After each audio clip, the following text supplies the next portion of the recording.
Hello friends, welcome to my YouTube channel SKSM academy में। आज हम आपके लिए लेकर आए हैं बहुत ही मोस्ट इम्पोर्टेंट सौर मंडल से संबंधित प्रश्न, जो कि बहुत ही मोस्ट इम्पोर्टेंट हैं, जो कि इंग्लिश में कहते हैं सोलर सिस्टम।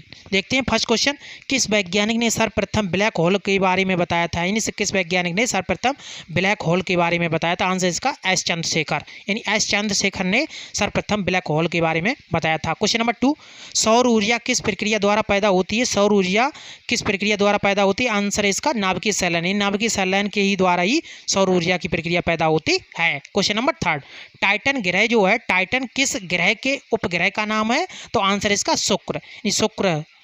क्वेश्चन नंबर 4, पृथ्वी की परिधि कितनी है? पृथ्वी की परिधि जो है 40,000 किलोमीटर से 40,075 किलोमीटर तक है पृथ्वी की परिधि। क्वेश्चन नंबर 5, किस ग्रह के वायुमंडल में मीथेन और अमोनिया पाया जाता है? यानी किस ग्रह के वायुमंडल में मीथेन और अमोनिया गैस पाई जाती है? आंसर इसका शनि, यानी शनि ग्रह जो है उसके वायुमंडल में मीथेन और अमोनिया गैस पाई जाती है। क्वेश्चन नंबर 6, पृथ्वी को नीला ग्रह भी कहा जाता है क्योंकि पृथ्वी पर स्थित है। यानी पृथ्वी को नीला ग्रह कहा जाता है क्योंकि पृथ्वी पर स्थित है H2O, यानी H2O के कारण ही पृथ्वी को नीला ग्रह भी कहा जाता है। Answer number question number 7 question कह रहा है सौरमंडल का सबसे निकटतम तारा कौन सा है? सौरमंडल का सबसे निकटतम तारा है प्रॉक्सिमा सेंचुरी, यानी प्रॉक्सिमा सेंचुरी ही सौरमंडल का सबसे निकटतम तारा है। ओके, क्वेश्चन नंबर 8 देखते हैं, जो कि बहुत ही मोस्ट इंपोर्टेंट है। क्वेश्चन नंबर 8 कह रहा है दिन और रात होने का मुख्य कारण क्या है? दिन और रात होने का मुख्य कारण है पृथ्वी का अपने अक्ष पर घूमना, यानी पृथ्वी का अपने अक्ष पर घूमना ही दिन और रात होने का मुख्य कारण है। क्वेश्चन नंबर 9, किसी ग्रह की अपने कक्ष से सूर्य से निकटतम दूरी को क्या कहा जाता है? किसी ग्रह की अपने कक्ष से सूर्य से अधिकतम दूरी को क्या कहा जाता है? आंसर इसका अवसौर, यानी अवसौर।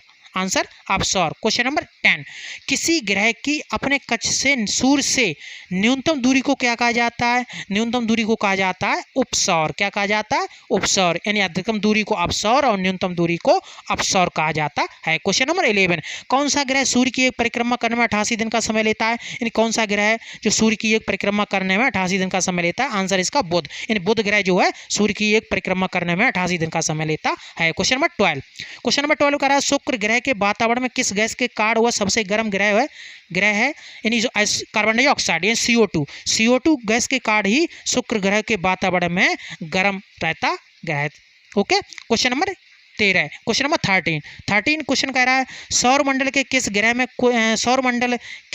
ग्रह के पास कोई उपग्रह नहीं है? यानी सौरमंडल के किस ग्रह के पास कोई उपग्रह नहीं है? आंसर इसका बुध और शुक्र, बुध और शुक्र के पास कोई उपग्रह नहीं है। आई होप वीडियो तक अभी तक आपने लाइक नहीं किया वीडियो को लाइक करें, और चैनल पर पहली बार विजिट कर रहे हैं तो चैनल को सब्सक्राइब करें। क्वेश्चन नंबर 14 देखते हैं।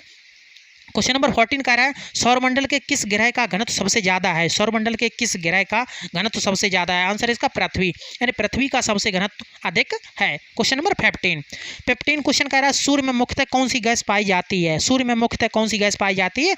आंसर है इसका हाइड्रोजन और हीलियम, यानी हाइड्रोजन और हीलियम सूर्य में मुख्यतः गैस पाई जाती है, हाइड्रोजन और helium. Question number 16 number question कह रहा है तारों का रंग किस पर निर्भर करता है? इन तारों का रंग किस पर निर्भर करता है? आंसर इसका तापमान, यानी तारों का रंग है जो तापमान पर निर्भर करता है, इंग्लिश में कहते हैं टेम्परेचर, यानी टेम्परेचर पर तारों का रंग निर्भर करता है। क्वेश्चन नंबर 17 कह रहा है जब पृथ्वी एवं सूर्य के बीच चंद्रमा आ जाता है तो इस स्थिति को क्या कहा जाता है? पृथ्वी और सूर्य के बीच चंद्रमा आ जाता है, इस स्थिति को सूर्य ग्रहण कहा जाता है। क्वेश्चन नंबर 18, जब सूर्य और चंद्रमा के बीच पृथ्वी आ जाती है तो इस स्थिति को क्या कहते हैं? सूर्य और चंद्रमा के बीच जब पृथ्वी आ जाती है तो इस स्थिति को कहा जाता है चंद्र ग्रहण। क्या कहते हैं? चंद्र ग्रहण कहते हैं। क्वेश्चन नंबर 19 कहता है ब्रह्मांड के अध्ययन को क्या कहा जाता है? यानी ब्रह्मांड के अध्ययन को क्या कहा जाता है? आंसर इसका कॉस्मोलॉजी, यानी कॉस्मोलॉजी को ही ब्रह्मांड का अध्ययन भी कहते हैं। क्वेश्चन नंबर 20, सौरमंडल का सबसे ऊंचा पर्वत ओलंपस मॉन्स किस ग्रह पर स्थित है? यानी सौरमंडल का सबसे ऊंचा पर्वत ओलंपस मॉन्स जो है मंगल ग्रह पर स्थित है, यानी इंग्लिश में कहते हैं Mars planet. Okay, question number 21 number question कह रहा है सौरमंडल के किस ग्रह के पास अब सबसे ज्यादा उपग्रह हो गए हैं? यानी सौरमंडल के किस ग्रह के पास अब सबसे ज्यादा उपग्रह हो रहे हैं? आंसर इसका शनि, यानी शनि ग्रह के पास 88 उपग्रह हो गए हैं। क्वेश्चन नंबर 22 क्वेश्चन कह रहा है सौरमंडल में क्षुद्र ग्रह ग्रहों के बीच पाए जाते हैं। सौरमंडल में क्षुद्र ग्रह जो है 2 ग्रहों के बीच पाए जाते हैं, मंगल और बृहस्पति, यानी मंगल और बृहस्पति के बीच क्षुद्र ग्रह पाए जाते हैं। क्वेश्चन नंबर 23 कह रहा है सौर प्रणाली की खोज किस वैज्ञानिक ने की थी? आंसर इसका कोपरनिकस। इन कोपरनिकस वैज्ञानिक ने सौर प्रणाली की खोज की थी। 24 सूर्य के चारों ओर घूमने वाला खगोलीय पिंड को क्या कहा जाता है? सूर्य के चारों ओर घूमने वाला खगोलीय पिंड को कहा जाता है शुक्र। 25 क्वेश्चन, ग्रहों की गति का नियम किसने प्रतिपादन किया था? ग्रहों की गति का नियम प्रतिपादन किया था केपलर ने। आई होप वीडियो कैसी लगी कमेंट बॉक्स में जाकर कमेंट अवश्य करें, चैनल को सब्सक्राइब भी